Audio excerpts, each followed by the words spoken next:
Can we all just take a moment of appreciation for this lip situation that's happening right now?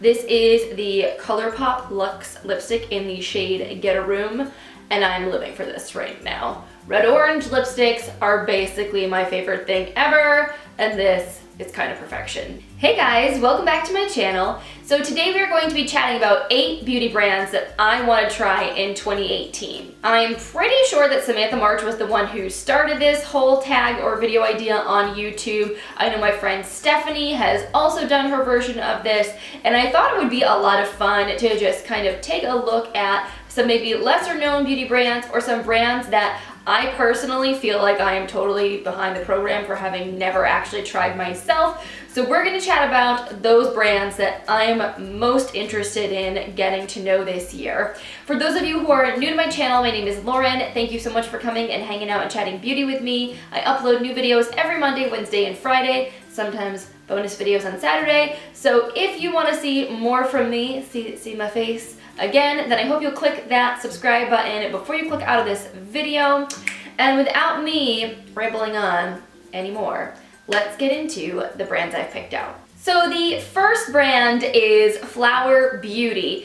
I have never tried anything from Flower Beauty, but I've heard so many good things, especially among channels that really like to showcase drugstore products. Flower Beauty was originally carried primarily at Walmart, but I don't know why, like no Walmarts anywhere near me. I live in central Connecticut.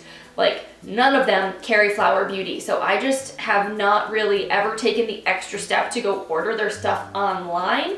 And now it's being carried at Ulta, so it should be a little bit more accessible for me, so I definitely want to try to get my hands on some of their stuff this year. I do try to showcase a pretty healthy balance of high-end and drugstore makeup and skincare and such on my channel. But at heart, I'm like a drugstore girl because that is where I started. Like I had no money for makeup when I was younger, and like I used to feel guilty spending like $10 even on a single product. So I'm always on the hunt for more affordable brands, more affordable alternatives to share with you guys. So I have a feeling that Flower is going to be a great source of those kinds of things. I'm looking at the Ulta website right now, and I know I really want to try their Flower Pots powder blushes. I've heard really great things about those, and they kind of look like a similar blush from Milani, so I wonder how, you know, they compare. Also, their Miracle Matte Liquid Lip Color. I love a good liquid lipstick, and so I'm always on the hunt for more affordable alternatives or ones that aren't gonna like totally dry the crud out of my lips. It also looks like their eyeshadows and their setting sprays have really great reviews on Ulta, so we'll see. So that's just definitely a brand I want to explore at some point, especially with it being at Ulta now. I can use my points, I can use my coupons, so I kind of want to go a little bananas one day and just like pick up a bunch of their stuff. The second brand that I really want to try out is The Ordinary. This is again another super affordable brand, but this one's actually now being carried at Sephora, and The Ordinary is known for their like complexion products, and a lot of them are under $10, which is kind of really interesting to see at Sephora. The fact that they brought in some Colourpop products and now The Ordinary is really interesting to me because Sephora has always been known for being kind of more high-end and expensive, so I'm kind of glad that they're bringing in a few more affordably priced brands. I could talk. Probably because Ulta has both that drugstore and high-end component, and I'm guessing Sephora wants to stay competitive with them. But anyway, The Ordinary. To be honest, I haven't done a ton of research on their specific individual products, so I have absolutely no idea where to begin. I know they have a lot of these different like mix-in serum, interesting sounding ingredients, and it all looks really cool. I just don't know what would be the best for my skin type, so I think that's something I'm gonna have to do a bit of research on, but then eventually I'm sure I could go out, and because everything is so affordable, like you could get like probably a complete line of products for like $50, the cost of like one skincare item normally at Sephora. So if you guys have recommendations from what you really like from The Ordinary, let me know in the comments down below because I would really appreciate your feedback. The third brand that I want to try out this year is also a skincare brand and also sold at Sephora. And Stephanie, if you're watching this, it's entirely your fault, but it's Ren Skincare. So they're supposed to be a more natural skincare brand, and they're a little bit on the pricey side, but their products are supposed to be really fantastic. They have this Perfect Canvas finishing serum, I think is what it's called, but it's supposed to be like a primer under your makeup. And my friend Stephanie, who runs the blog Brighter Darling, she raves about that product and she has me very curious. So I really want to try out some of their things. I actually did just get a sample in a Sephora order I had placed of their new glycolic toner that they just launched, so I'm really curious to try that out. But I honestly don't think I've ever tried anything from Ren before, so I really just like want to dip my toes in the water. I probably will go and have some samples of products made, because unlike The Ordinary where it's a little bit cheaper, their products are more expensive. So I definitely always recommend, especially with skincare, if you can get a sample made for you at Sephora first, do that instead of dropping $50–60 on a specific product, because if your skin has a reaction or your skin just doesn't feel like it works well with that product, you're kind of either out that money or you have to have the hassle of going and returning the product. The fourth brand I'm really interested in trying this year is also a natural beauty brand, and this one is one I don't think as many people have heard of. It's a little bit more under the radar. It's called the Beauty Crop. My friend Melissa, who runs Primp and Prime Beauty, I know she uses their products and they look really nice, and I especially love that they're cruelty-free, that they're natural, they don't have like a ton of synthetic chemicals and things like that in them. I'm kind of always up for trying more cleaner, greener, more ethical beauty products. Now, I will say I have, I think, tried a couple of their products before, technically through like an Ipsy bag, but I've never actually purchased anything of theirs. There are a lot of things I would like to try, so I feel like I don't really know the brand yet, and I want to investigate it more this year. Like their liquid lipsticks, first of all, they look so cute. The packaging is rose gold with these little like kiss prints on it. Those look really nice. And again, I love liquid lipsticks, so I would love to see what their formula is like. I think the PB&J smoothie stick was what I had tried previously, and I did really like it a lot. They also have this Glow Milk liquid highlighter, and then they have this like whole coffee themed eyeshadow palette that looks really cute. So definitely curious to see what they are all about, because they seem very cute and girly, but I also like that they're a greener brand. Number 5 is Glossier. So I've actually never tried a Glossier product before, which to me is kind of surprising because they are so well known within the beauty community, especially living close to New York. I feel like Glossier is such a New York City inspired brand, and so many girls on Instagram are always using and showcasing their products. A lot of the UK beauty bloggers that I follow talk about their products. They're very minimalistic, very like girl on the go, effortless chic, and I think 2 reasons why I haven't ever actually taken the plunge and like bought their things before is, 1, you have to order it online. You can't get it at like Sephora and Ulta, and I just tend to be a little slow to ordering from online only brands. I'm getting better about it, but it's something that I've always kind of been a little bit more hesitant about. I don't know why that is.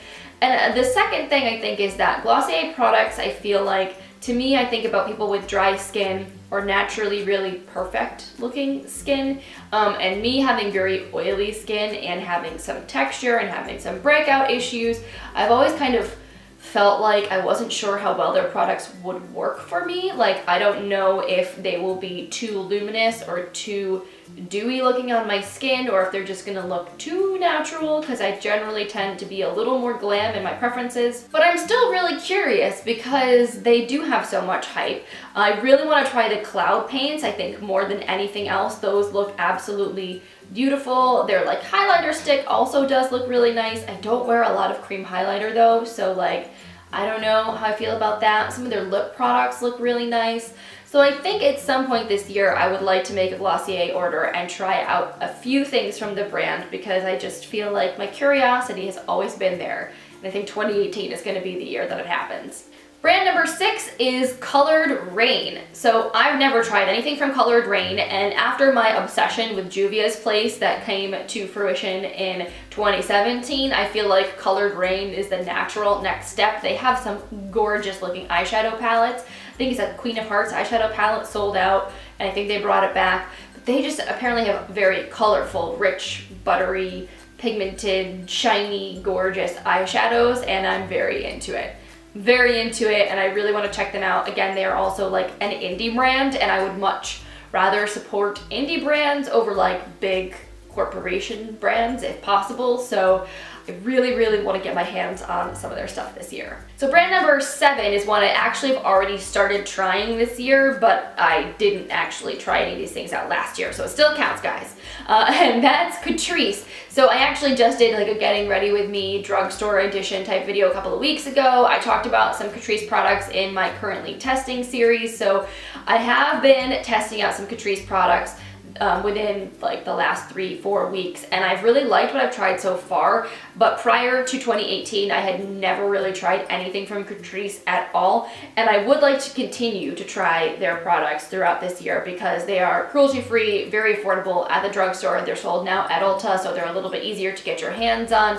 And again, I'm not a 100% cruelty-free blogger, I know that, but it's something that I've been thinking about wanting to do. I don't know if I'm 100% ready to make the full commitment yet, and I don't want to set myself up for failure until I'm like 100% there, but I am trying to use more cruelty-free than non-cruelty-free. Like I've been trying to slowly wean myself off of my non-cruelty-free skincare and makeup products and discover more, especially from the drugstore, because I think that like L'Oreal, Maybelline, Revlon, those brands, they're not cruelty-free, and that's kind of what I'm most used to gravitating towards when I'm looking for something affordable to recommend to you guys. So I really want to get to know some more cruelty-free, affordable makeup brands, and I think Catrice will be a great one. And then finally, the 8th brand I want to try this year is Fenty Beauty. So I have never actually purchased anything from Fenty Beauty, but I've kind of been like admiring the line from afar. I did pick up a couple samples last year of the foundation and the primer to try out because I was really curious, but I didn't end up buying them, mostly just because I was trying not to spend a ridiculous amount of money on makeup, and I have a lot of primers and foundations that I want to try to use up first. But I liked the formulas, especially the primer actually felt really nice on my skin, and I liked the way that it wore underneath my makeup. But they have like this really cute little set that has their gloss bomb and one of their highlighters. It's like $22. I really want to pick that up just to try those products out. The new Mademoiselle lipsticks look incredible. I really want to get my hand on those. So I have a feeling that I'm not going to be able to hold out for too much longer in 2018 before I try some Fenty, but I really think like Rihanna has crushed it with her makeup line. As far as a new brand launch, I feel like it's one of the best new brand launches we've seen in a really long time. I think the packaging is on point. It looks like just the quality is on point. The fact that things haven't sold out insanely quickly, like that you were able to actually go and find things. They were restocking in a reasonable time. There wasn't like a ton of drama. It was just like, oh, you want to try this makeup? Here you go. There's no like I have to sit online at midnight waiting to click a button or not gonna be able to order it for the next 3 months. You know what I mean? So I appreciate that. I appreciate what she's doing with her makeup line, and I think we're gonna see some exciting things, I think, from Fenty in the next year. So I'm excited to follow along with that journey. So those are all 8 brands that I'm really excited to try in 2018. I would love to hear from you guys what brands you're thinking about trying this year. Let us know in the comments down below. And if there is a lesser known brand that you are wondering if I've heard of or you want me to check out, also let me know, because I'm always game for recommendations of new cool indie brands to check out. If you guys enjoy these more informal chatty videos, I hope you'll give this one a thumbs up. It always helps me out so much. And again, if you're not subscribed, I know what you're waiting for. You should click that button. It's down there somewhere. That way you won't miss out on the rest of my videos.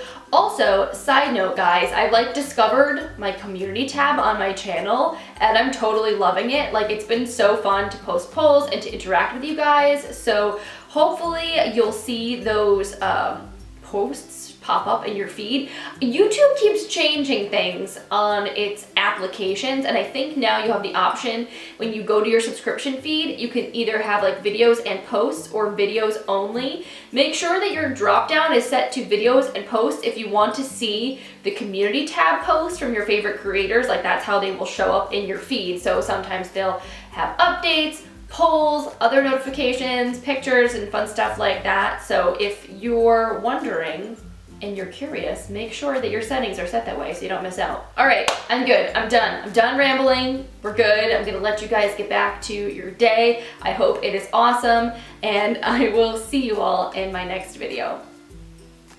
Bye.